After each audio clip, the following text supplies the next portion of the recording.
Welcome, future masters. Now, the question I ask you is, why are you here today? And hopefully you said, to get better. That's the ultimate reason, really.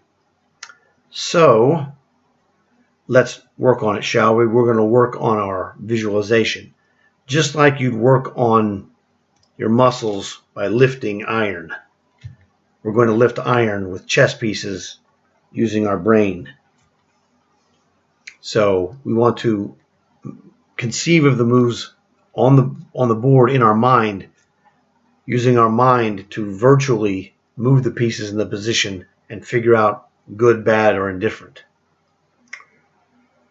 So, what do we have here? Knight f7 comes to mind, doesn't? Oh, we're under check. So the answer is knight takes queen. The most basic. You're under check, stop the check. Well, knight takes queen, pretty basic.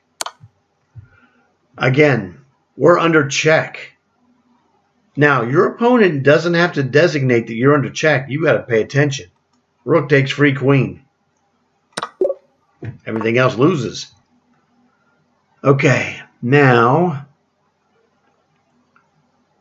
if you're not sure what to do, always look at a check. That's just my personal advice to you.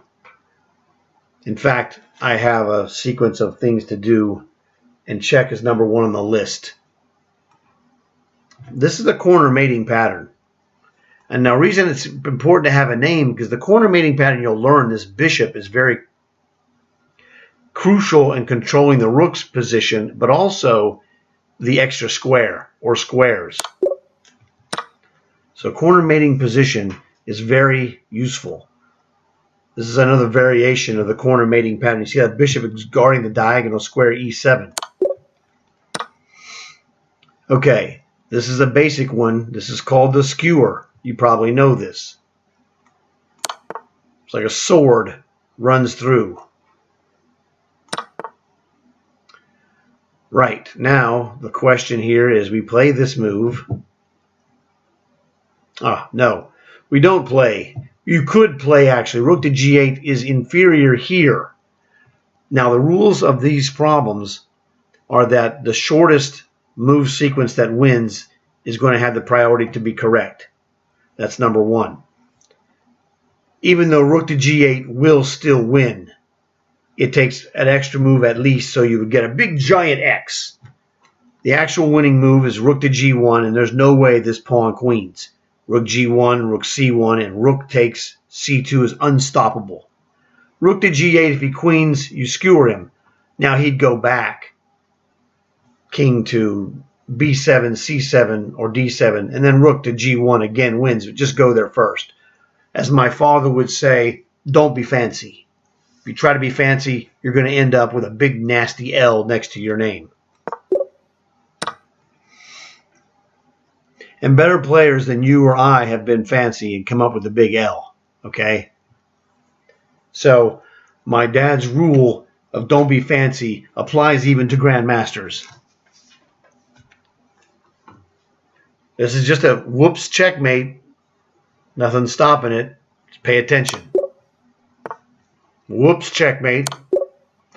And you got to know this stuff.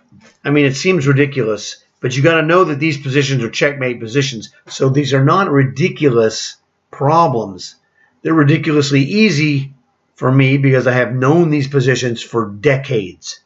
And that's the key. You need to have this info. It's like if someone put on a math test for you, 1 + 1. You should say, well, that's ridiculous. It's ridiculous because you're mentally skilled, and that's the difference. These are the skills you're trying to get. This is a smothered checkmate. He can't move his king. Checkmate. Okay, now, this is where you can actually physically count the moves it will take you to win.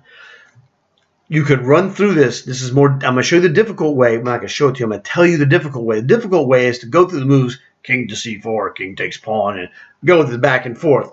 And you have a chance to ruin this. So, when in doubt, make it simple. It's going to take me 2 moves to capture this, and then 5 to queen this. That's 7 moves. In those 7 moves, he's got 1, 2, and I will queen, and then he can queen here. And he's there. Problem is, he can't really queen in 7 to 7. He does it. Okay, 1, 2, 3, 4, 5, 6, 7. Again, for me, it's 1, 2. Oh, yeah, 1, 2, 3, 4, 5, 6, 7. But what happens here is I'm going to take this. He'll take this. And A5, F4.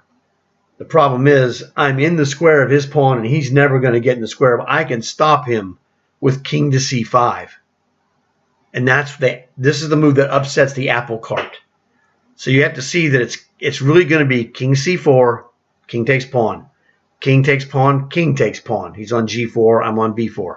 A5, F4, A4, F5, king C5. I'm now in the square. He can't push the pawn because my king runs it down like Usain Bolt, okay? He's not going to get away. So now he has to waste a move to move his king. I push, he pushes, I push my king again to D6. He's got to make a move. I push, he push. It's not good for him. Oh, you want to do it that way? This is worse. F4 is the only move that has a shot because I queen and I own his queening square. So I was doing what I always do. I'm always working on defending my position against the best moves he can play, and F4 was the correct move, not H4. If he plays anything less than the best, like H4, dust him. I just dust him.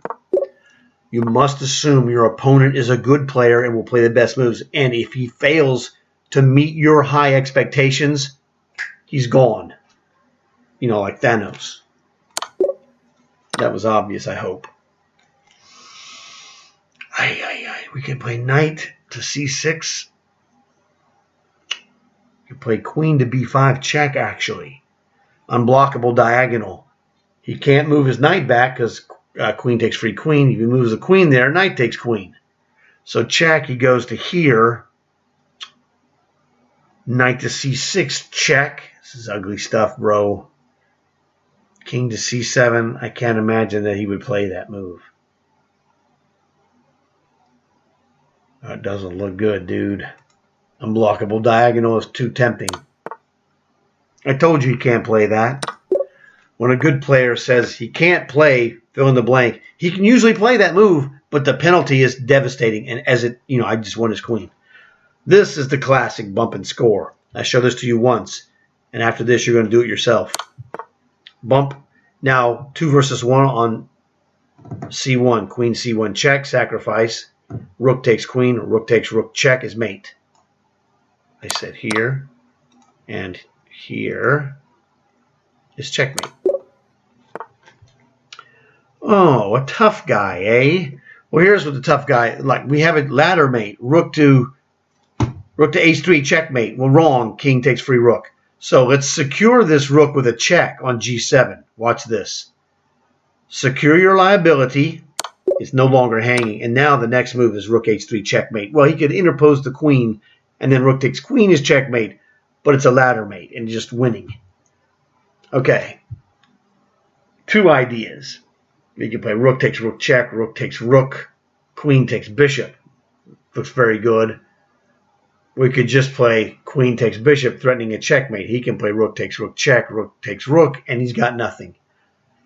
So instead of rook takes rook check, rook takes rook, queen takes bishop, I think queen takes bishop is just winning because the problem with rook takes rook, queen takes bishop is he's got queen to E4 defending the mate. He can defend the checkmate, okay? If I leave my rook here, he cannot play queen to E4 because rook takes queen.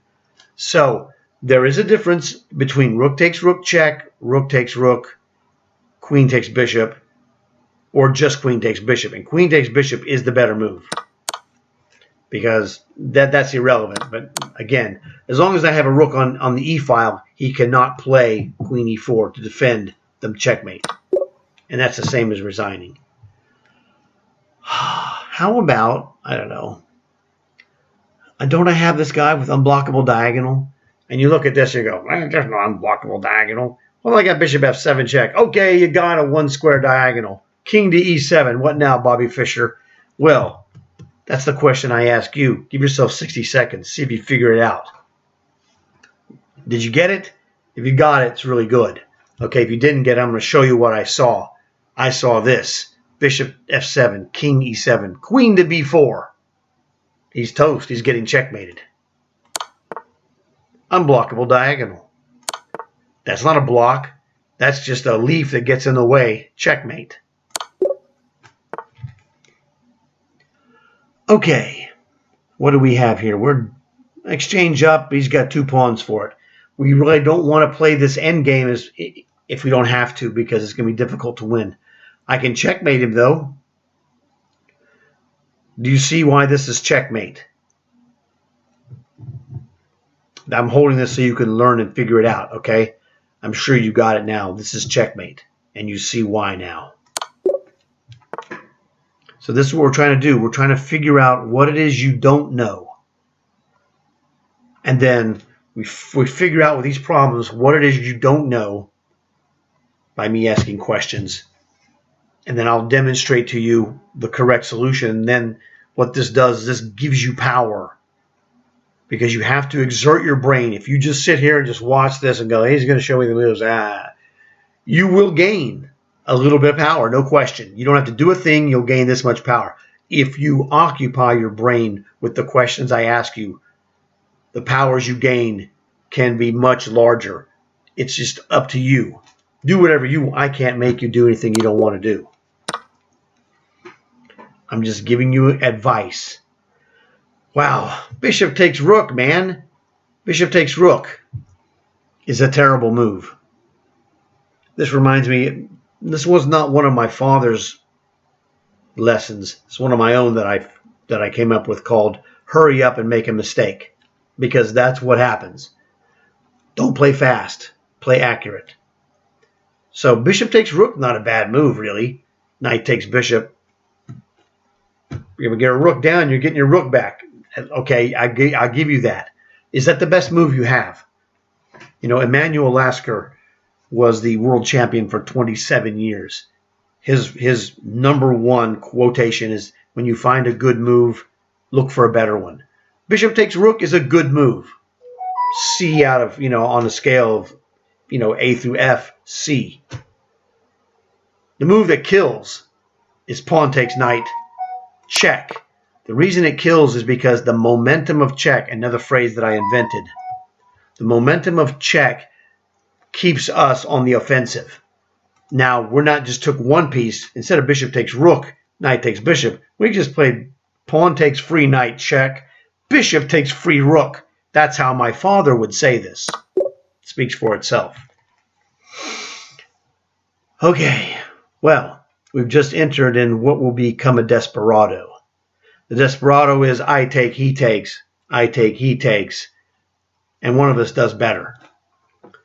Here, this knight guards this bishop, so bishop takes knight. He's got a problem. Queen takes bishop. Queen takes his bishop, and I win bishop and knight for bishop.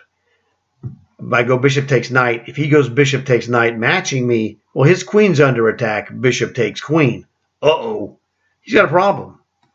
This is known as a basic removal of defender. I'm removing the defender of the bishop with the momentum of capturing a piece. So the chess momentum is in my favor. There's no momentum of check. There's also a momentum of capture.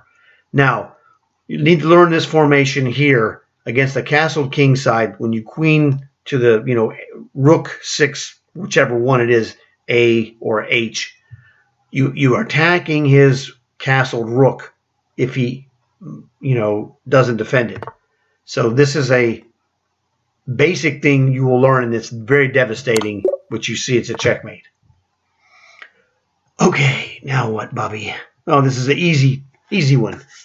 Give yourself a minute. It's easy for me. I'm experienced. That's the nice way of saying I'm old. Okay, I'm very experienced. It's very easy for me. So if you didn't get this, well, I'm going to show this to you. You're going to really appreciate it. The move here that wins is knight to e7 check. But you have to see why. Here's the answer. Follow it with me. Knight e7 check, king to the corner is the only move. And I mentioned these things that qualify the moves to describe it so that in your brain in a chess tournament, I'm going to speak to you what I say to myself in here. Knight to e7 check, only move is king to h8. The next move is knight takes f7 check. Forking king and queen, he must capture, rook takes knight. That opens up, the knight e7 check opened up my rook, so rook to d8 check forces him to play rook to f8, the only move. Rook takes f8 is checkmate. Now, in tournament chess, even though I'm really strong, I'm going to go through this 3 or 4 times because I have all the time in the world. It's going to take me a couple of minutes the most to make sure. I want to ironclad lock this because I want the victory. In a tournament, victories eventually are worth money. Here, I already know it's done. Okay. In a tournament, I'm going to go in multiple times. I want to make sure because once I've won the game, I have all the time I need to go do whatever I want and come back and get ready for win the next round. So you got to be careful. Now this is just a simple self-sealing checkmate. And I call it self-sealing because the queen guards the diagonal of straight square. Queen g1, checkmate. You see that? The queen blocks f2. Once you see this, it's easy. All right. Well, same business. Give yourself a minute. See if you can figure this out. He's attacking my rook. That's the number one thing he's doing to me. Or trying to do to me, shall we say. He's also attacking my knight. What a freak. All right, are you ready? Here's the move. You see this rook is under attack by this rook. That's why I take this rook. Hey, wait a minute. Because I cannot be fooled by this window dressing. Pawn takes knight is not a threat. Rook takes rook is not a threat because queen to d8 is checkmate, and it is a, I hope you heard you say it, self-sealing checkmate. Easy. 30 seconds, see if you got this. Hopefully you have this. You could play g4 check, king h4, queen takes pawn check is mate. You could just play queen takes, but the problem is g4, king h6 is the correct move. Queen takes pawn is checkmate. Self-sealing. Once again, 3 in a row. Self-sealing checkmates. Pretty rare. Okay, now, it isn't rocket science. What's he trying to do to me? My dad's number one rule is, obviously, queen. All right? So we can't stop this. The knight can't get there. The king can't get there. Don't worry about it. Don't worry about that which you cannot control. b7. Queen with check. How's that grab you, buddy? Well, king e7 is his only move. All right? Well, we could play queen to e5 and restrict him. He could play to d7 over here. Is this doing anything for us? Maybe not. If we check here, king e7, we could play knight c6 check. Are we getting anything out of this? I don't know. He could go here, or he could go here. I don't know, man. It's really bogus. We got to do it. Let's get the moves on the board that are forced. It's very difficult to calculate all this stuff with all these open squares. You'd think open squares makes it easy to calculate. It doesn't. It makes it harder. As weird as that seems, that's the truth. So now we got to try and figure out, what do we have here? We can't play queen checks here. Knight takes free queen. Queen c7, probably not that great. To me, it's queen e5 check or the knight checks. Like, I like this because it prevents king f6. What a pain in the butt. So we'd like to be able to fork him and trade off queens and use our pawn to win. Knight c6 check. He's got king d7. And then I would check him here. This knight's not going to do anything. Queen check. Queen c7. King to f6. Seems right. I can't play this move either. Queen checks, king d7. I don't even have a check after king to d7. Ugh, bogus. I do, but it's not a good one. Got a queen check here. He would go king to d6. I'd have a check here. I'd love to play that move. I just don't think that's right. Queen e5 check is the move that seems correct, but, you know, who knows? Queen c7. He could interpose his queen, which is okay, but I would win this. He would win mine. Dude, I don't know. This is one of those. It's not a 1400 problem like what they're saying. It's a 1400 problem. There's no way. How about knight c8 check, king d7, knight checks here, king to d8. I would just go knight checks here. I don't like this at all. Knight c6 check with the idea of queen to e5. So knight c6 check, queen e6, king e6, queen checks is looking pretty evil.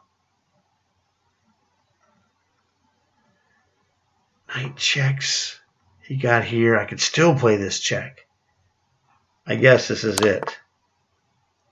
I'm over here killing myself trying to figure out what to do. If he goes here, queen e5 check, king g6 is the only move. Knight e7 check is crushing. It never occurred to me that king d7, this wins. This is why I say that all these open squares make it harder, not easier. I felt like I dodged a bullet there. Well, this is easy. I have queen e1 check. Bishop comes back. I could play queen takes bishop, checks. Bishop checks, rook takes queen. But he'll tell you rook takes rook. That's not good for me. So I go queen e1 check, bishop f1, bishop to h3, and you can close up shop, baby. Take my rook. This is a checkmate. You see this? This is unstoppable checkmate. Oh, yeah, you can play that move if you like. What a jerk. Check. Queen takes bishop, check. Rook takes queen is forced. Rook takes queen, and we're a bishop ahead. Rook takes queen. Rook takes queen. We've gained nothing. All right? Looks pretty good, doesn't it? Wow. We have an idea.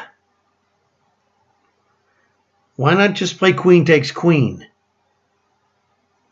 Knight takes queen, rook takes knight. And now if he wants to take my bishop, with bishop takes c4, rook takes rook. There's no troubles here. This is even, but we're going to win a piece here.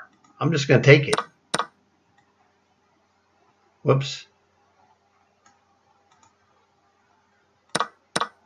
See, this rook's hanging, but this bishop was protected, so I don't care. I'm only afraid if my bishop was hanging. It wasn't. Hanging means undefended. Now, queen takes rook, loses the queen takes queen, queen to h3 check, queen h3 check, king to e1. But look, I just have this obvious move. This is a ladder checkmate. The ladder is vertical. The rungs are the second rank and the first rank. Checkmate. Okay, what a freak. We have, I don't like this at all. Oh, well, we might have rook takes g3 check. This is chess master thinking position. So is this. So is this. Or my father's personal favorite, this one. This is my father's personal favorite. Everybody's different. Me, I will hunch like this and do something like this. You know, it's like, okay. But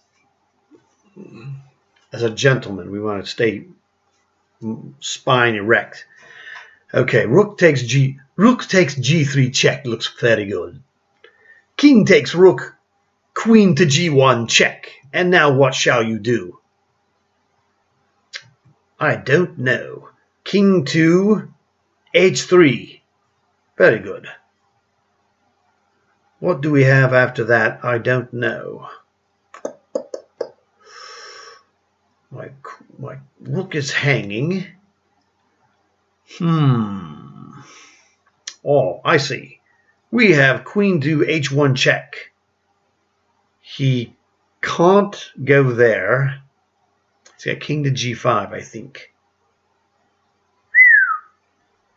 So, rook to g3 check. King takes rook. Queen to g1 check. King to h3.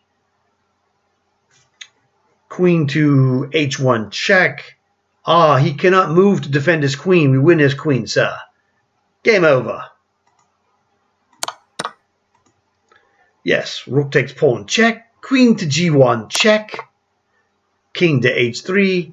And since our pawn guards g4, the only square that could guard his queen, bully. I don't know. This seems fairly obvious. Isn't this just a ladder checkmate? It is. Okay, well, give yourself 60 seconds. This is a tough endgame. What's he threatening to do? He's threatening to get this rook out of the way and pass queen this pawn. 3 versus 2. He's got a slight advantage. However, if you haven't figured it out and are ready, this is the move. We're going to threaten unstoppable checkmate. We're not playing an endgame. We're playing a checkmate game. Beautiful. Now, here we have an interesting idea.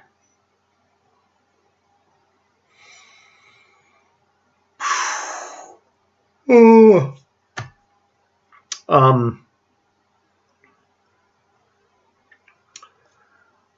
Okay, then the move is semi-obvious. We're clearly taking on f7. Okay, that's not difficult. Now, remember my dad's #1 rule. What is it? What's he trying to do to me? He's trying to do rook or queen to the back rank, either queen c1 or rook e1 checkmate. Queen c1 is not checkmate, bishop comes back. But anyway, so the question is, do we play bishop checks, which doesn't seem to work because king goes to h7. Bishop takes rook, queen checkmates. That's checkmate. We could play queen checks, king h7, queen takes rook, and now queen to c1 is also checkmate. Well, that's terrible. But the answer is the move sequence of bishop f7 check, king h7, is bishop takes rook the wrong move and bishop takes knight better? Well, that's actually better. But I think I have a better move than that, and that's bishop f7 check, king h7, queen e4, queen d3 check. Queen d3 check? Oh, I'm sorry, no. It's queen takes pawn check, king h7, bishop c2 check. And the problem he has is we're trying to force him to go back to take the rook with check. Because if he plays g6, well, g6 is not possible because the pawn is pinned by the queen. That's the point. Queen f7 check, king h7 only move. Bishop c2 check is the crusher. It's unblockable diagonal. The rook can go here, we just take it. The pawn can't move here, that's illegal. It's a pinned pawn. If the queen goes here, we take the queen. Seems pretty obvious, right? With check, no less. So queen takes is the move. But not queen takes rook. The crushing move is this one. Nope, thanks for the free rook, buddy. He resigned. And we win again. Now, very interesting. Notice how this bishop, pawn, and bishop guard this like a rook. So if we check him, ooh, we can check with this queen. Queen checks here is nasty. That forces him to play either rook king e2 or king c2.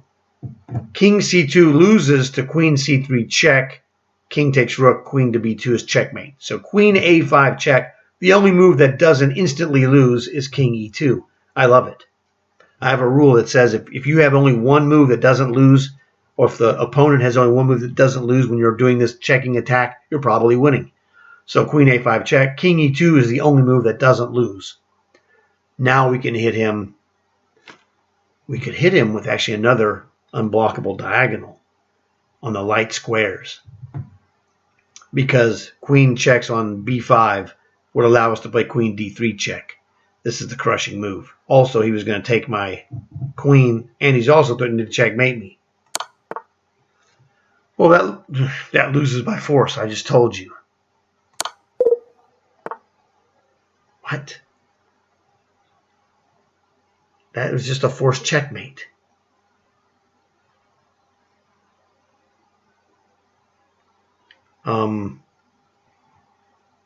Queen C to f6 check. King d6. Queen to f8 check. Or king d6, queen. No, I can't go there.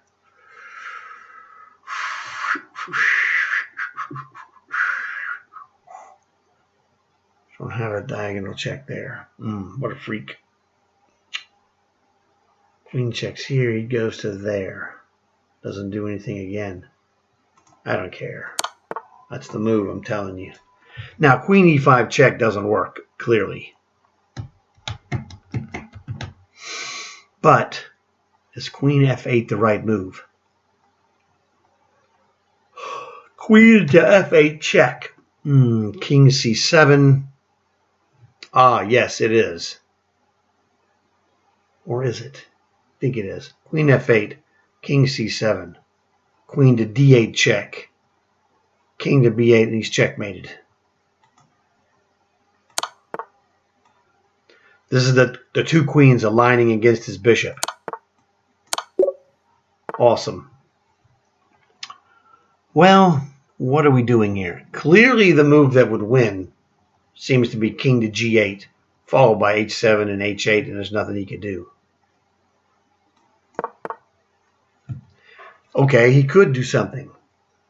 The thing he could do is rook takes bishop. We're not going to do that. We're going to play h4 and then h5 check. He's in Zugzwang. Once we play h4, no matter what move he plays, it's not really very good. If he moves out here to checkmate us, like king a7, rook a7, we can hit him with h5. King comes here. I'm sorry. We just play h7, and that's over. We don't have to. We can just play we can't play h7. He'll take the bishop. Check him, then h7. There's nothing he could do. Check him. He takes it. h7. He can't stop it.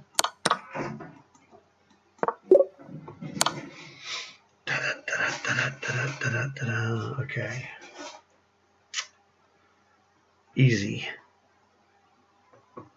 The answer here is king to b8.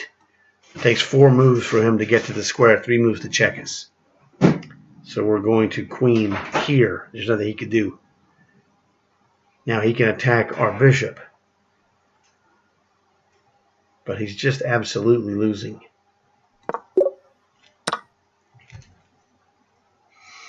So the idea here is, looks like knight to d4 forks the queen, and c2, which is another knight fork. So it looks like we can move to a square. We fork him by forking him with a knight fork in the future and a queen. So knight d4, what are you doing? But he's just losing is what he's doing. He can't allow us to come back to the back rank. So knight check, that wins that, and then what? Just win the rook outright. I'll just take it. Okay. We have, well, if we could check this guy, we'd be in good shape, but his bishop is there to stop us. I don't like it.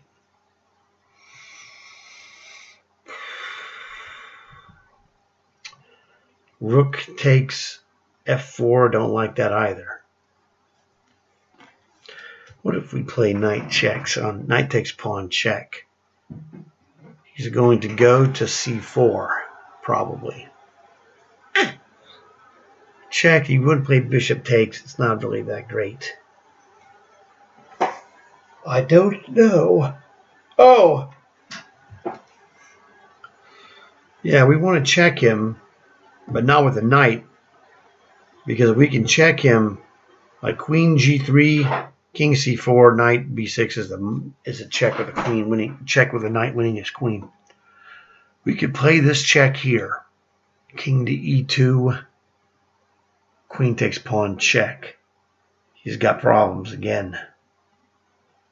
Oh, brother, does he have problems? Because now it puts us, when we play queen takes g2 check, we have a queen attacking his queen with, if we play knight discovery. If we're going to move our knight with check, we'll discover an attack on his queen. So, queen g3 check. Queen g3 check. King to e4 is probably terrible because knight checks is a checkmate. Queen to g3 check. King c4, knight b6 wins a queen. Queen g3 check. King e2 is the only move that doesn't lose. That means my rule says we're probably winning. Queen takes pawn check. Let's say he goes, well, he can't go to d1 because we'd have the position against his queen, and knight to e3 or knight to c3 check gets his queen. So queen takes pawn check, king to e1. Man, we're on this guy like white on rice.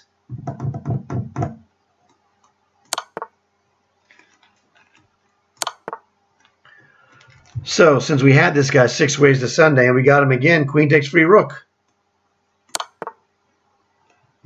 Okay. Sue me. Now, here's the thing that's going to happen. If we take this free rook, which is what my father would call it, I'm just telling you what he would say. If I take this free rook, queen c6, king e7. Notice these pawns make his bishop worthless. He's the tallest pawn in the game. He can't. This queen cannot checkmate us by itself. We have too much open area. So I'm thinking, don't be greedy. Just take the rook. Don't try to be fancy, and don't try to get this queen. You're going to give up too much. Take the rook. He's got nothing. We're just a rook ahead. I win. Yeah, whatever, dude. Gee, I have one move that doesn't lose, except the thing is, I'm winning. The rule of the I only had one move doesn't work when you're way down in material and you've got nothing positionally, and he had nothing positionally. His bishop really didn't exist except as a figurehead. It was doing nothing, and it had no promise. Now, well, why don't I just take this rook? I mean, take this bishop. Like, now I can play rook on f4 takes bishop check, king a5.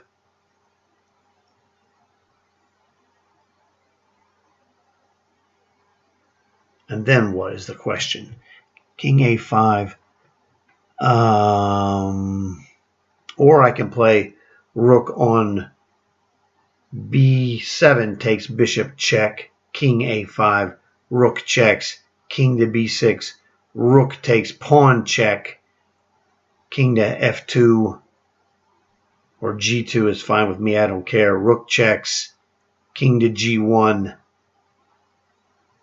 He's in big trouble, I think. It looks like the rook on b7 is the way to go. There's another oh, I guess there's not a possibility. I was thinking of the double rooks check, king a5. I really don't have another move that's useful.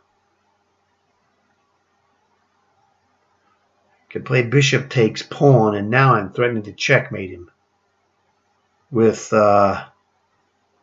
rook. Actually, that's not a checkmate threat at all.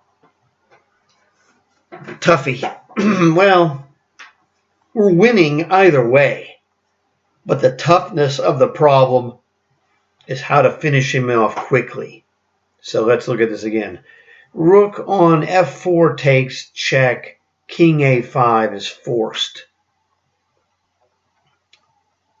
So, you know, it's good. We're not doing anything, but it's a good position.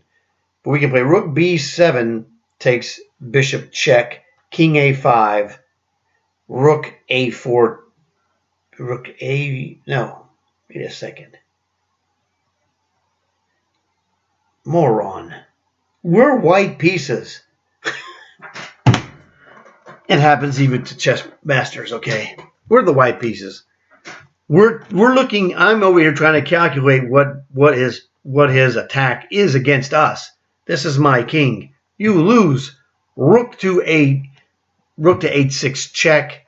King goes to here. This pawn is pinned. So rook to h6 check is a possibility. I don't think it's quite getting it. Rook checks, king g8. What do we have? Don't have a lot, actually. Our bishop cannot move. Oh, okay. He's threatening to take it off.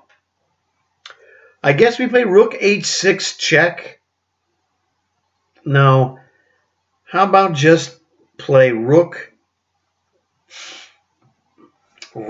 to g6. He has no piece, if you'll notice. He's got no piece that defends this pawn ever. If we play this move, this guy is getting annihilated, right? He's got nothing. This protects our bishop and puts a nasty attack on. This is kind of a super move because it has an offensive rook takes pawn and then the defensive move of rook defends the bishop. 2 attackers versus 2 defenders. The 2 defenders win. He cannot play rook takes bishop. So the only moves that stop rook takes bishop are like f4 or h4, but they don't do anything offensively. I like rook g6. Well, that loses, idiot. Always assume your opponent plays the best move. If he plays something less, smack down. And I smacked him down. Well, I did look at queen takes rook, but it doesn't work. However,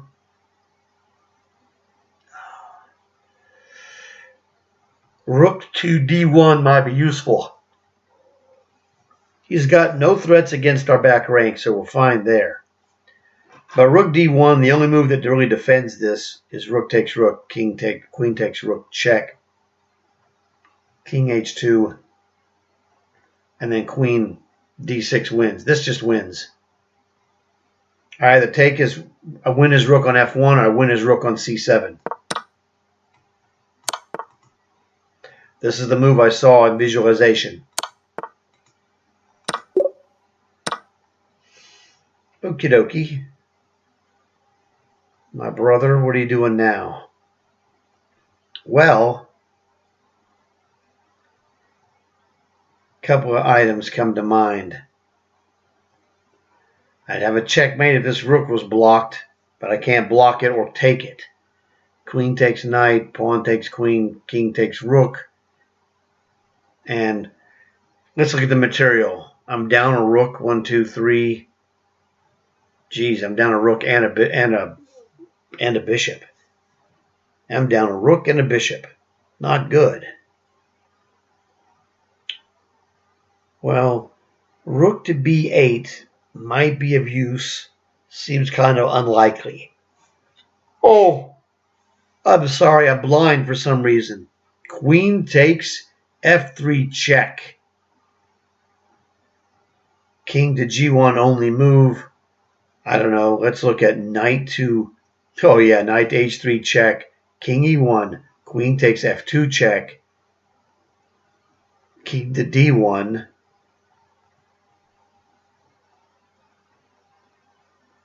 So, check here. Check here. Oh, let's just checkmate. Forget you, dude.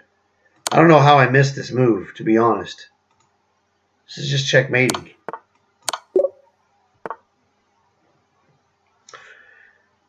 There was a checkmate threat here on h1. That's what this move stops. Sometimes you say, why did he go here? Well, there's a mate threat here. But I have queen h2 check. King to here.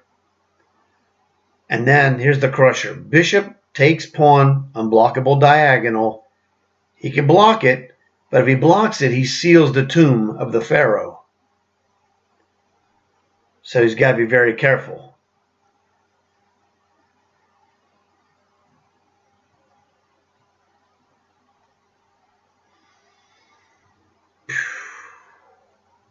Yeah, it looks like a winner to me.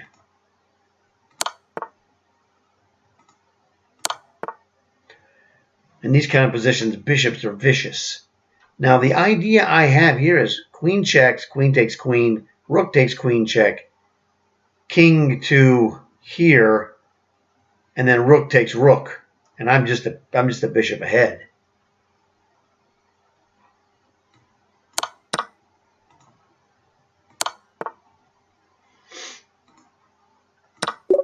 It just wins.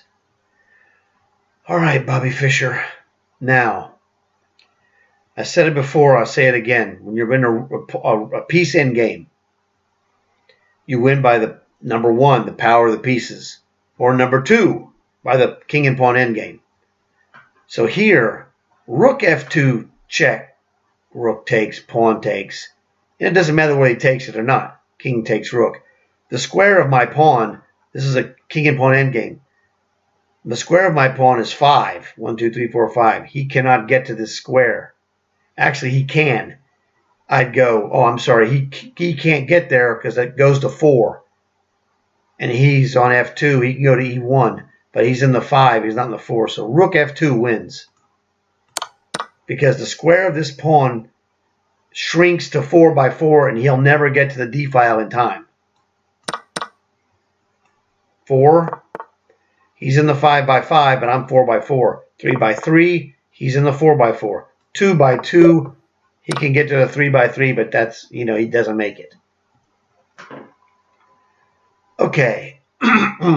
Ouch. Look at this ouch move. Give yourself 30 seconds. See if you see the ouch move for white to play. Okay. The ouch move to me is bishop takes knight, discovering an attack on his queen. That's kind of ouchy. Bishop takes knight. Queen makes some bishop defending move. I don't know. Queen to c7. Bishop takes bishop. Queen takes bishop. We've got a knight up. Then we play like rook. We're going to kill both of these minor pieces for this bishop. Play something like rook to d4 and just consolidate our defenses. Whatever. Pawn takes. Oh, what do you want? You want a medal? Because I'm going to defend this bishop, stupid. I'm going to play queen.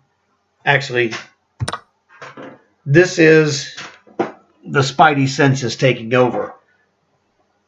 My eyes have processed this to my subconscious brain that I was correct. Bishop takes knight is the move because it's an ouch move. And he moved, and I just took his knight. It's a desperado. And what happens is that, let's go back. And I'm so good at desperado, no brag, just fact, that my subconscious mind sees this bishop takes knight, bishop takes his knight, okay? He moves queen. Bishop takes bishop, pawn takes knight. Queen to c4 gets my queen out of danger, and I'm a piece ahead. And he can pile up on this bishop, but b4 ends that. He can play a5, and then c3, he cannot win that. So I missed his idea of pawn takes knight. It doesn't really, I can just, I'm going to move here, and he's going to, attack my bishop. Who cares? I did not see that sequence. I was slightly, mentally lazy. But my subconscious spidey senses took over. And that's why I was completely calm the entire time. When you've been playing for over 50 years like me, because I started when I was very young, you develop this spidey sense power. And I don't tell people to rely on it. But hey, it happens, it exists, and it's overwhelmingly in my favor. But if you rely upon it, it becomes a crutch, and it's not always perfect. So I prefer to win this in the front of my brain, okay? But I'm going to be honest and tell you I missed that one. It happens in tournaments too. Your spidey senses are developed. You're gonna miss. You're gonna make the same mistake I just made there, and you're gonna have results where it didn't matter because your own spidey sense takes over and you're good. Now, to me, the obvious move is not bishop takes rook, but bishop takes g3 check. He's got nothing, no development, but he's got pieces. We got to get him now. He's 2 pieces ahead. We got to get him now before he gets his dudes mobilized. You can't beat this guy in an endgame. Bishop takes rook. You're still going to be a piece. You're 2 pieces down, actually. Still, we're 3 pieces down. Bishop takes pawn check, unblockable diagonal. Rook e2, we can play rook f2 check. King e3 is the only move. Queen d4 looks like checkmate. This is tournament player. Bishop g3 check. He's got only one response, king e2. Rook to f2 check. Now, he could technically go king back to e1. Rook takes d2 check from the bishop discovered is devastation. In fact, it's checkmate. You can't go back to e1 as checkmate. So bishop g3 check, king e2, rook f2 check, king e3 is the only move because king e1 is checkmate. We take the bishop with the rook. So king e3 and then queen to d4, that's a checkmate. You cannot go to, he's sitting on e3. He sits on the only square where he's not checkmated. And then we're going to check him on with queen d4. He resigned. It was so nasty. Now here's an interesting idea. My interesting idea is unstoppable checkmate. Knight here. Problem is he's got queen h6 and I don't like that move. However, we have the same idea. Knight h5, but instead of queen h6, we don't allow queen h6. We can go knight to f5. Threatens the same checkmate on g7, but queen h6 is now, as you see, no longer a possibility. Well, it is possible, it just loses. It's an instant checkmate. So we're actually threatening a checkmate as well, another checkmate. So, Bobby Fischer, and he can't take the knight. Pawn takes knight. Rook to g3 is checkmate. After he interposes the queen, then we take the queen. So knight f5, he's done. Why don't you just resign? I don't know. Well, what do we have here? The obvious move is this. Brute force technique. Queen takes rook. Queen takes your queen, meaning my queen, for free. Haha, you lose, meaning me. Well, that tells me that the queen is sitting on the only square where it could defend this rook. Okay, technically he could defend this on g1. All right? So let's look at this. Let's look at f5. If we play f5, he's forced to play queen g1. Well, then we hit him with a beautiful bishop e3 skewer. Fork. Fork the queen and the rook. Because he's sitting on the only square. He can defend it from this position, but he can defend it here. We'll push him to the bad square. f5, Bobby Fischer, what are you going to do? Well, Bobby Fischer would never allow f5. That's the difference. Bobby Fischer would have seen that f5 was winning for black. A guy asked, a famous, I want to say interviewer, asked Bobby Fischer, how many moves do you see ahead? Bobby Fischer said, 1, the best move. So, he's not too far off of the truth, actually. f5. Queen g1 looks like the only move, bishop e3, and you can resignate, because this is over. We're a piece ahead anyway. You, my friend, can resignate. Whatever, dude. In fact, not bishop takes, but queen takes is the crusher. Bishop takes allows him to play bishop takes. Queen takes is like, not today, sonny. Now, queen takes, he could pile rook here, we pile rook here. Got to watch out that this rook is the only defender of this bishop, though. Rook takes queen. Yeah, you're dead. What do you think? I'm stupid? Not going to play rook takes. Queen takes. You lose. I'm like Bobby Fischer. Most of the time, I can only see one move fall, one move in the future, the best move. Most of the time. The other times, I'm not Bobby Fischer, and oh well, stuff happens.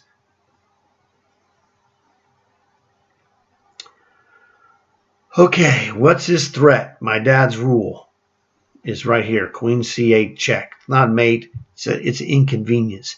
Problem is, I cannot move my knight because queen checks and then queen or rook takes on d7. That's starting to be really inconvenient. If it's queen takes, king g6, queen takes again, nasty. So I can't move my queen. Well, I can't move my knight. Now I can move it if I can check him. So, what if we check him? Oh, yeah. What if we play queen h1 check, king e2, only move that defends the rook, queen f3 check. He could play, say, I don't know, king to d2. How about I could play queen to f2. He could play king to here. I'm not getting anywhere. When I move around, if I lose contact, he's got queen takes knight. You got to worry about this too. We really cannot play. We can't move our knight. I think this check, check, check, king to d2 idea is really a good idea. Queen checks here. No. Check, king d2. I got queen to f2. King to here. What else? Not really doing much. I can't play queen takes this. He's got queen defense there. What a freak. Check. King to d2. What do I do? Queen takes pawn. Nope, my knight's hanging.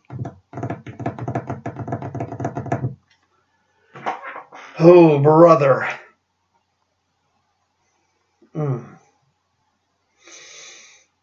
Man, I don't know, man. Queen. Queen, and again, he's got queen to c8, which is really annoying. I got queen takes b2, which isn't bad. But again, I'm not really doing much. It's not much of a threat. Check, boom, check.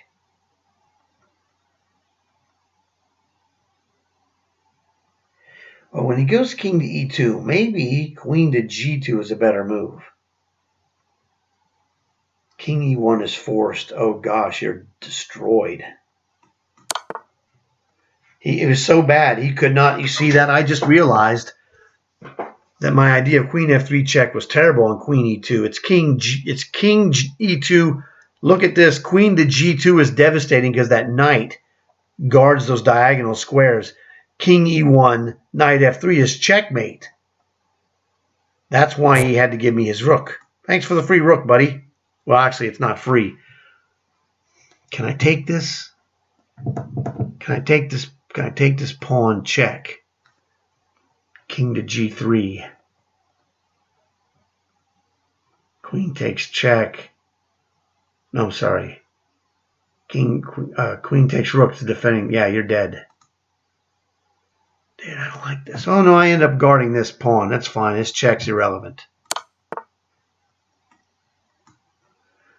Queen here defends everything. Defends my pawn. After he checks me, defends my knight.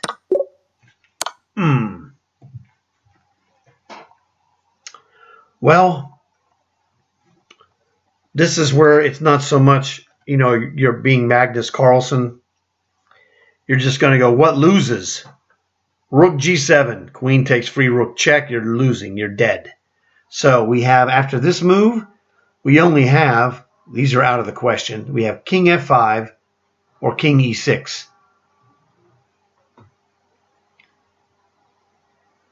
King f5, I think, is the move because if we go king e6, rook takes queen, we don't have rook checkmates. But on king f5, he can't take my queen because rook to h3 is checkmate. Now that's some beautiful business right here. Look at this. This move is the move. If he wants to play rook g5 check, we're like, sure, buddy. Fine, because you don't get my queen. But if a king to e6 loses to rook takes queen, and I have really nothing to attack him with. Whatever, dude. Now, I don't want to play king e6, rook checks. King f4, I guess. God, king f4, queen checks. Dude, this is bogus. But again, I'm threatening a checkmate with my queen now. So king f4, queen d4 check, rook e4. He's got, this guy's dead. You're dead, dude. Now, to be honest with you, while I do have rook e4, in fact, I have to play that. I cannot allow this move. If I go king f3, he's going to play this. And that's nasty. Like almost checkmating. I think the answer is here, letting him take the knight. That's checkmate. Well, that's not checkmate, but it will be mating. Rook e6 will finish him. Rook e4. But see, these guys do these cheap shot, I call them Admiral Akbar problems. It's a trap. Rook e4. Queen takes knight, loses to queen checks. Rook h5. Rook e6 check is checkmate. Here, he's got nothing. Got to be super careful, man. Got to be super careful. I made two mistakes, but that one mistake, my spidey senses had me covered. So I got away with one. I mean, my move was correct, but I had not analyzed it properly. The mistake was I didn't analyze it fully. So I got away with one. I played the right move, but it was just, a lot of instinct, which is my spidey senses. So here, what is his threat he's got on us? Really, he's got no threat. He's got no threat here. We can do 3, 4, 5, 6, 7. 3, 4, 5, 6, 7. Okay, that's all even. One of the mistakes you really don't want to play, you don't want to put a pawn here. Rook g6 and you're dead. Okay? This is how you can lose a position. f5. I'll make it look strong. Rook g6, it's over. You've just been checkmated on the next move. So, got to be on your guard. Rook g8 neutralizes this open file. Pretty strong for black on a defensive consideration. However, he's got nothing against our king. Queen checks here. Queen check. Now what is he doing? Because we're threatening to take d4 or b2. That's what I think. So we check his king. Oh, man. Comes up here, takes this guy. We have nasty stuff. This is it. Oh, even better. Now we get to play unblockable diagonal. With bishop checks. Wow. Bishop checks. King e3. Can he really do it? That is ugly. We can still take this. With the threat we'd have is c3. I mean, queen c3 check. So my gut reaction.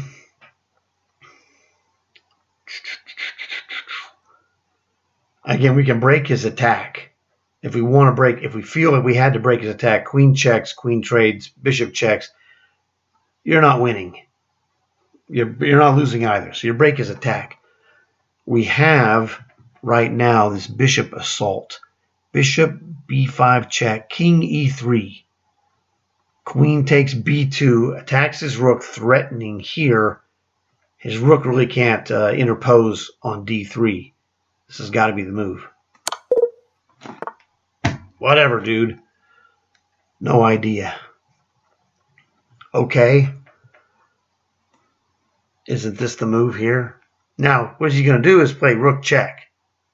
That's what he's going to do, which is fine. Here, rook checks. Rook takes, queen takes, king to h7, and what are you going to do, Bobby Fischer? I don't know. You really don't have anything else but this move.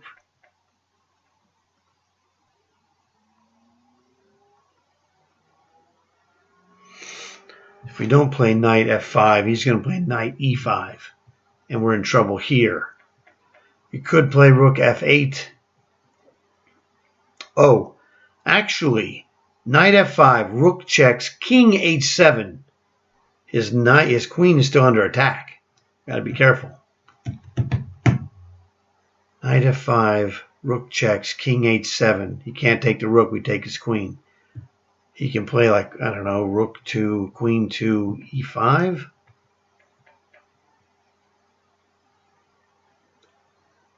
Queen to e5 is possible. We would have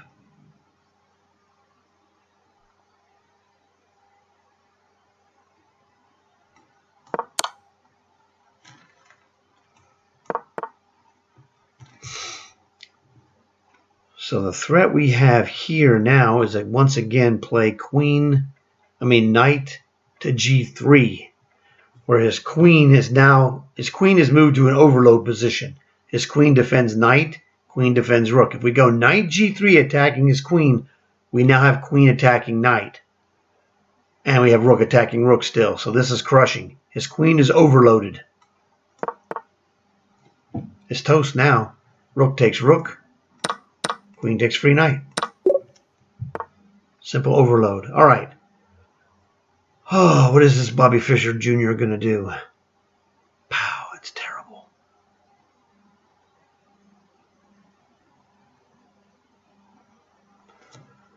Ugh. This is nasty.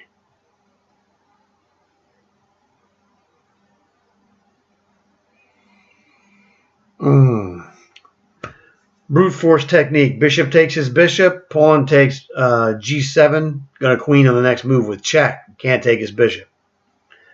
If I play a4, if I play a4, he can take my bishop. I take his bishop. He plays h7, a3, queens with check. Again, terrible.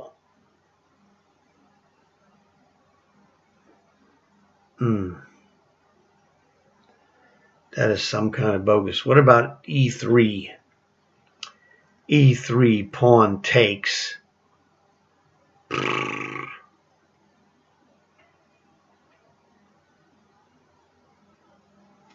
don't know, man.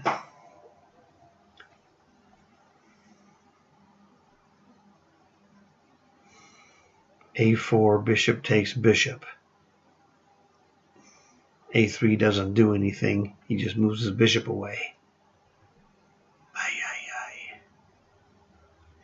e3, pawn takes e3.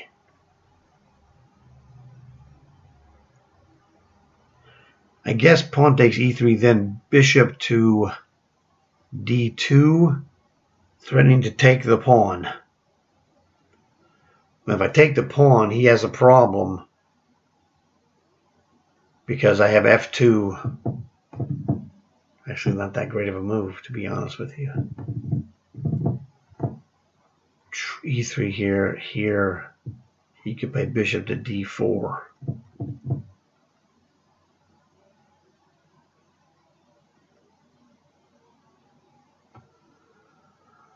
I don't know, man. The only move that has any threat, well, king to d3 seems to have nothing. Everything is terrible. Bishop to e1.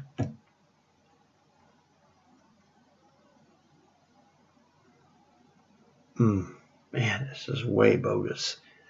This I don't like, but we have 50. This is super difficult. This is a 2800 ballpark problem, just to let you know. If you lose to this, you can't complain. You've done great. You got 50. The last problem I beat was 2740. This is not easy.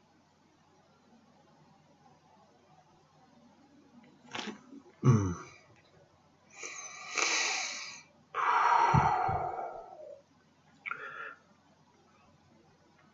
You know, one of the things I don't do is edit the videos down for time, because if you do that, it makes you look like you're cheating. So I'm stuck here doing this until I either win or lose. Bishop d2 does really nothing, because he just play h7. Really, it's e3, and I got to figure out if there's some special tactic. e3 pawn takes, man. It's very uncool. Could be bishop to d4. Bishop takes my bishop. King takes bishop. h7. I don't know. It doesn't seem right.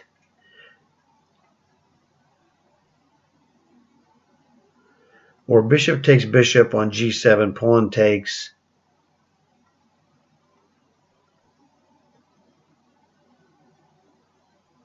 King e3. Pawn takes. King d3. He would queen. And now would play king to e2. Potentially queening. It's really kind of bogus, though, because he'd have... Oh, he doesn't have that move. He doesn't have a pin. Bishop takes.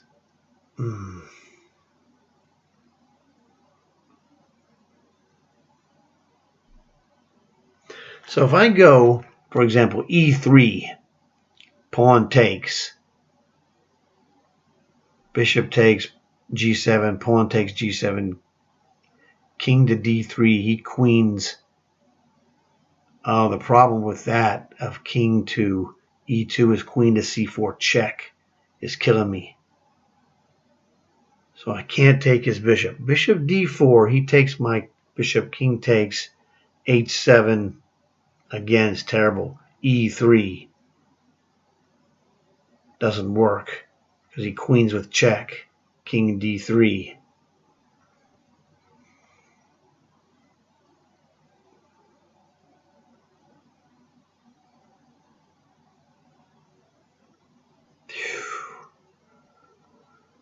Well, what about king d3? Bishop takes my bishop.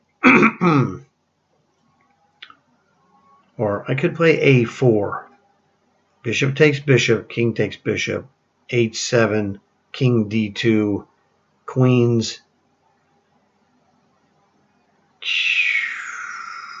Doesn't really do it. King to e1.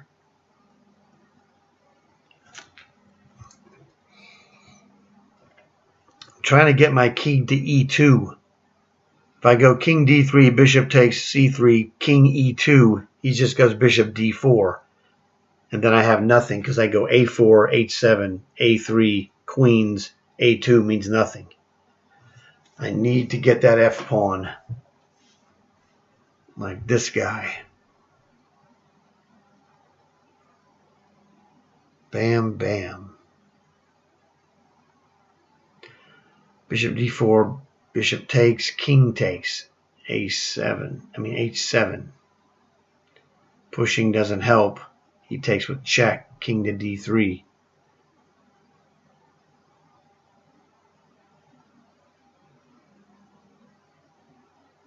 I don't know. That seems like the only way to get there. Seems kind of wasteful.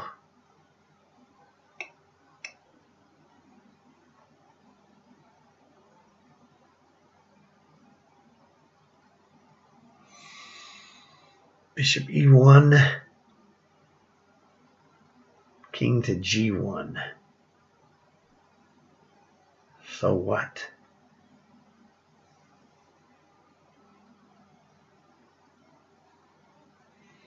Bishop d2, h7, e3, takes it, queens. I'm sorry. Yeah, he'd queen. Then I really don't have anything. Again.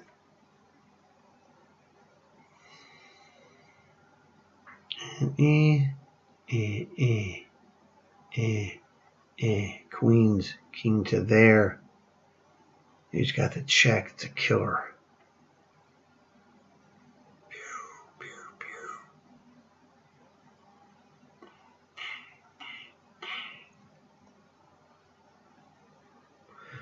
Could be a4, bishop takes, king takes, h7, king d2, queens, king to e1. Wow, that seems like a reach and a half, though. He has so many moves. If he tries to defend his pawn with queen a2, queen b2, a3, and he's going to have a problem. We could go queen to a2. That's a problem for me. Although e3, pawn takes, f2, threatening the queen. So a4, bishop takes, king takes, h7, king d2, queens, king to here. If he goes king to g1, e3, he can't take it because pawn checks and queens. That's what it seems like. King d3, no good. e3, pawn takes.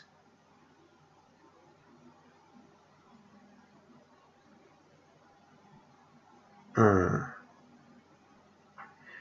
e3, pawn takes, bishop takes, pawn takes, king d3, queens, king takes e3. It looks like it's just dead lost to me.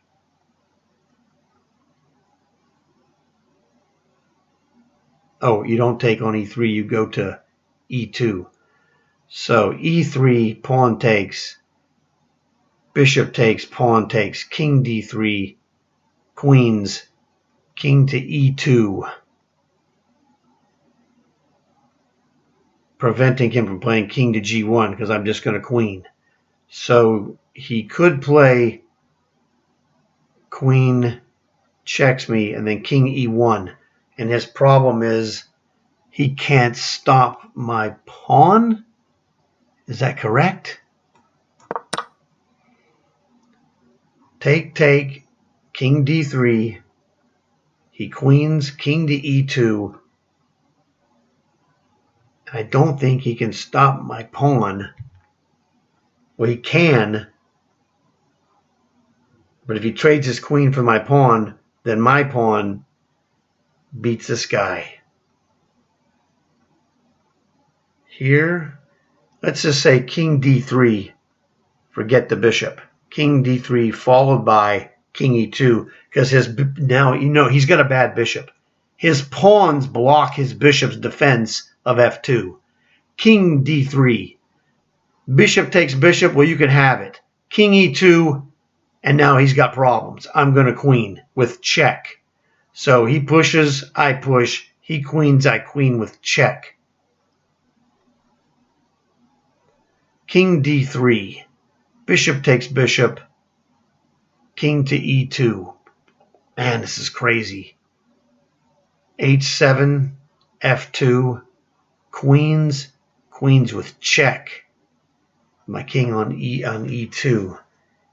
King h2 is the only move for him. Where's his bishop? His bishop is here. I could check him here as well.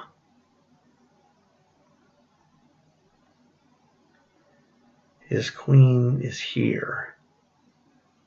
I should be able to perpetually check this guy.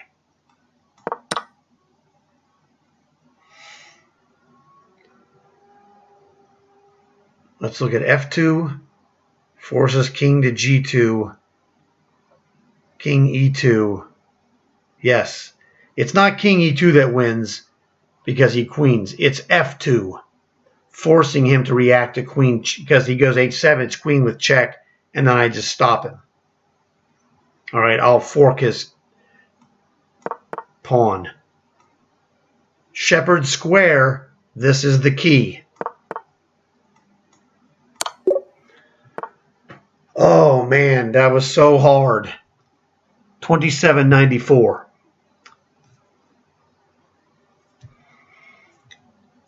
What we think is true is not true. We turned his bishop into a bad bishop, so his bishop did not defend against a pawn. Whoo, man, I'm telling you. What about the move that comes to mind instantly as white is g6, pawn takes, g7, h6. It doesn't really do a lot because I'm going to eventually play this. He takes. I guess I'm winning this. But here, g6, pawn takes is no good. Rook g7, bishop f7, and that's like he still has a rook. I need to force him to give me his rook. Well, forget it. I'm not killing myself. I busted that one. Now let's look and see. What is this? Who knows? Could be h6. Yeah. You force him to waste a move here. I considered that, but I didn't think it was that big of a deal. Now we got him, h7. So there you go. Now, what is this?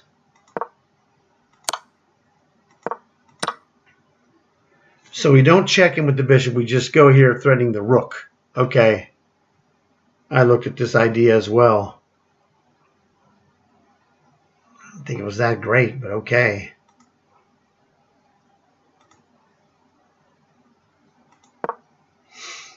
What did we play here? Queen a5.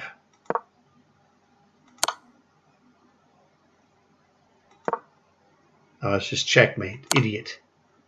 I overlooked rook b2. I played queen c3, which is actually checkmating. Oh, I'm sorry. It's knight will take queen. Of course, idiot. Chess blindness. Dr. Tarosh, created the phrase for that, chess blindness. He was a doctor after all. Yeah, my mistake. I should never have missed this. Doesn't matter. Great series of problems. This is going to help you like nothing else. And it actually helped me as well. This problem was an absolute work of art. It looked like we were just dead, didn't it? You can't take the bishop because pawn takes kills you. And so you can't push the a pawn because it does nothing. It takes too long. So became the idea of blocking his bishop's defense of f2 was not obvious. It took a long time for me to worm my way around here like Matlock. Matlock! e3. Crushing move. After this, it's all gravy. I don't care. You solve a problem like this, you feel like a king for a day and then some. Okay? Yeah. The point is this is my dad's rule. He would be so proud of this because his rule is, hey, you have a dark square bishop. I'm going to move on the light squares. Hey, you got that dark squared bishop. Let me threaten you on the light squares. How about threatening on the light squares? What an awesome concept.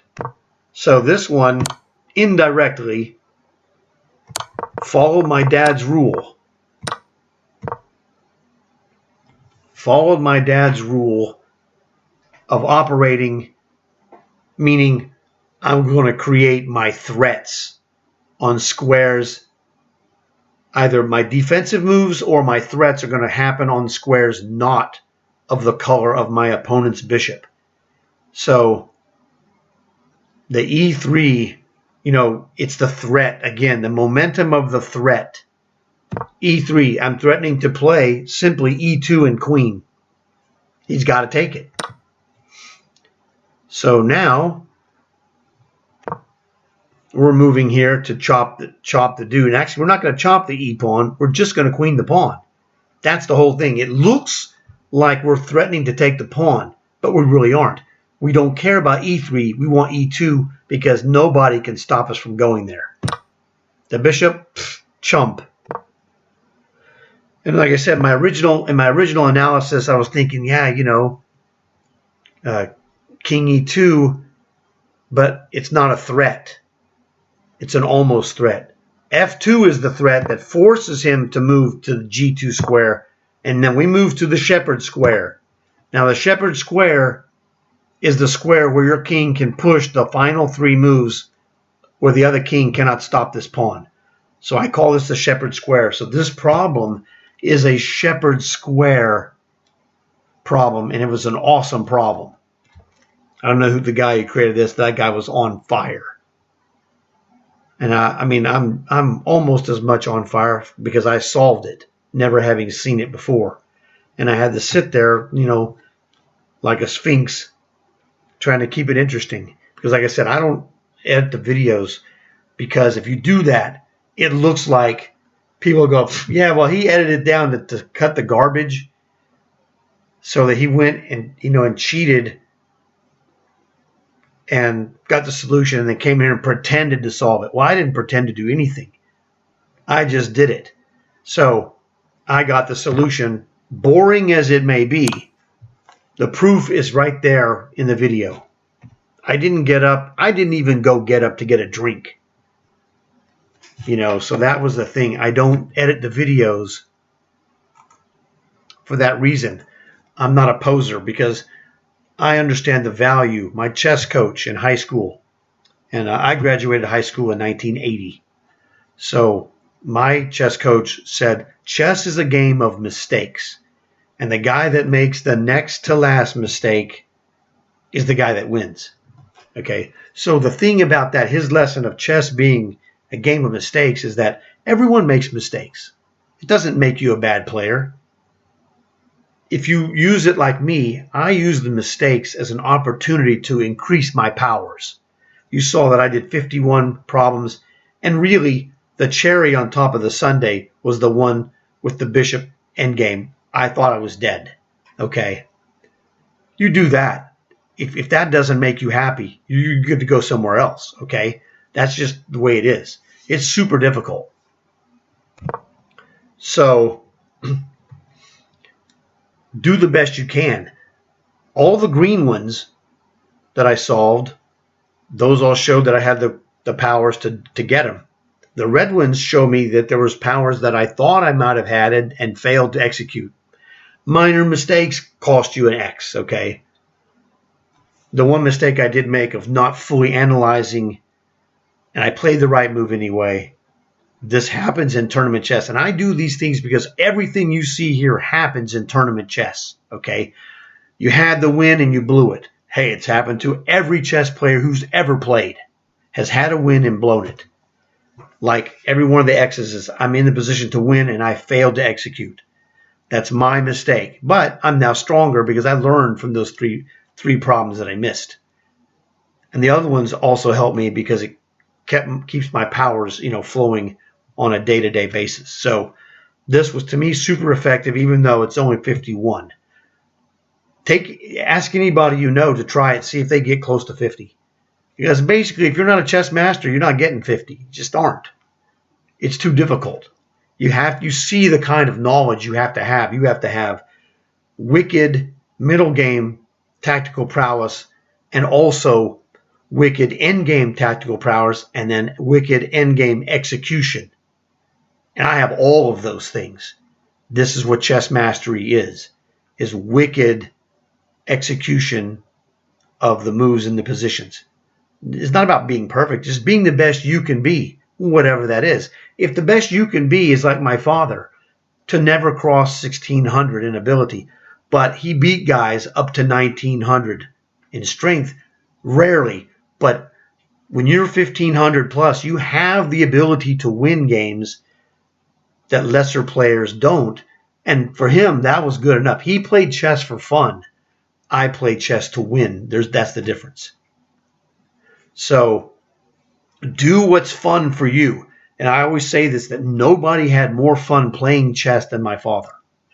He absolutely had a great time playing chess. He won enough games to where the losses were offset because they were basically almost always from players who were more powerful than he was. So don't let anybody tell you what will make you happy. You tell you what makes you happy. Me kicking that bishop problem's butt, that makes me happy. So this was terrific for me. And what this does, this helps keep me strong. I'm 60 years old, dude, and I'm butt kicking, as you can see right here in front of you. All right? This is just legit butt kicking. I'm in the butt kicking business, and business is good. All right? So that's what I say. So my throat is getting dry. My voice is a little which you might be able to hear. So hopefully you enjoyed this. Leave me a comment, would you? Thanks for stopping by and checking out the thing. Check out my other videos. I got some awesome chess videos on there, and I teach things that help you win games and then win tournaments as well over time. It's like lifting weights. You don't lift the weights one day and you're super strong. You got to do day after day after day after day. To get what I'm doing here, you're going to have to do this day after day after day for years. And you'll be a little bit better and a little bit better. In a month by month basis, you'll watch your strength increase. Go to chess.com. Try. This is Puzzle Rush Survival. Try it. You'll get 10, probably for sure, after watching my videos. But can you do 20? And after you do 20, can you do 30? It's like you just get it. Preferably get a book or a notebook or a memo, whatever, a small book where you can write today's date, whatever that is, when you see this. All right, how many you did, and then tomorrow the same thing, and chart your progress. Maybe you're a 1200 player. Well, you chart your progress. And as you see you're going to see it's going to go over time. Let me see. It starts from here. So from your perspective, from time, it's going to go up slowly. Okay. But after months, you're going to go, hey, I started here and look where I am. I'm on this slow incline of increasing. What's going to happen is younger guys who do this, they experience jumps. Older guys like me have very, very slight, pretty much straight line, but very low angle. I am not likely to improve a lot due to my rating and my age. It's difficult for someone of my age to get better. And it's also difficult for anyone of my rating to get better. Now, the younger guy, his angle of increase in performance as he works is way better because you're young and your brain has less information that's already in there. So this is the thing. It doesn't matter. I'm already strong. I don't need to get a lot stronger because I'm already, as you can see, I'm very strong. So I'm not worried about getting this. But younger guys, man, you're going to go have this thing and it's going to jump. And it's going to go again and it's going to jump some more. You're going to have these jumps up to, your age, up to about age 25. You're going to have these monster jumps that occur because that's the way your learning happens. You pick up these bits and here and there, and then, myself, I had those jumps. I started playing serious, and I mean serious chess when I was in college. I was in my start of my second year of college, so I was still about to turn 20. I was about to turn 20, so I still had a good 5 years, and man, I jumped like a maniac. People were like, "Oh, dude, I was in tournaments. There was a guy. It was really funny. I was at this chess club, and I was like, the first time he met me, I was about 14 or 1500, and he was like my age or 1 year older, and he was like 1900. A very good player. He showed back. I hadn't seen him for, I would say, my brother also knew who he was, met him. We'd seen him a couple of times, and then we never saw him. And then he came back to this tournament, and he's there, and it's like he looked at me and was like, really? Like it was 18 months or 2 years later, I was over 2000. And he was like, that can't be right. No, you're not. I beat the hell out of him. All right?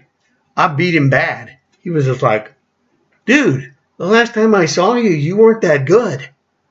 I go, I got better. So, I mean, Yeah, and it was really funny because, like I said, he was like my age or a year older. He was also in college, and so he got the shocker. Got the shocker treatment that is like, yeah, when he's, saw me, I was, like I said, 14 or 1500, but I was on the rocket ride. Okay. I was going up and making the chunks of jumps, and my rocket was going up good. Okay. It wasn't one of these. It was one of these. Okay. And I kicked his butt, you know, and the other tournament director, he was a professor of history. And, I started going to his tournaments. I was 1200. And then I got to 2000, and he was like, how do you do it? I go, how do I do what? How do you win these games? I beat him like a drum. He beat me like 3 times, I think it was, when I was, on the rocket ride up. And then I hit the 1800 plateau, and I smoked him every time I played him. And he was just like dumbfounded. And he shouldn't have been dumbfounded because, number one, he was a very smart professor. And number two, had high chess experience. He should have seen this before and recognized, this is what happens to advanced students of chess and it happens in other disciplines as well, but it happens in chess, and especially, he's a college professor. It happens in college students all the time. He should have seen this and been aware of it. And it's like, wow, okay, good job. But it was kind of surprising to me that it was surprising to him, because I just destroyed him, because I learned he played a very defensive game. And I was like, you can do that. The weakness of the defensive turtle player is he's afraid to make mistakes, okay? Which is in itself a mistake. It's like, look, my chess coach said chess is a game of mistakes. Go and try to be as good as you can, like Bobby Fischer, okay? Or Magnus or Hikaru. Those guys are awesome. They're not afraid of making mistakes. They know mistakes happen, but they happen rarely at their level because they study the entire game. All right. And that's what I did versus trying to be a, turtle making moves that you lose because you just, you don't take any chances at all. Well, if you work on your game, what looks like chances are not actually chances. You're doing the things that are right or whatever. Anyway, let me get out of here. This was a terrific video. Hopefully this will help you guys out. Like and subscribe. Tell your friends. Go look at my other videos. There's more just like this that's going to help you get strong. It's going to help you win games and then eventually win tournaments like I did. And I won a lot of tournaments. So it was a real pleasure, guys. I'll see you guys later.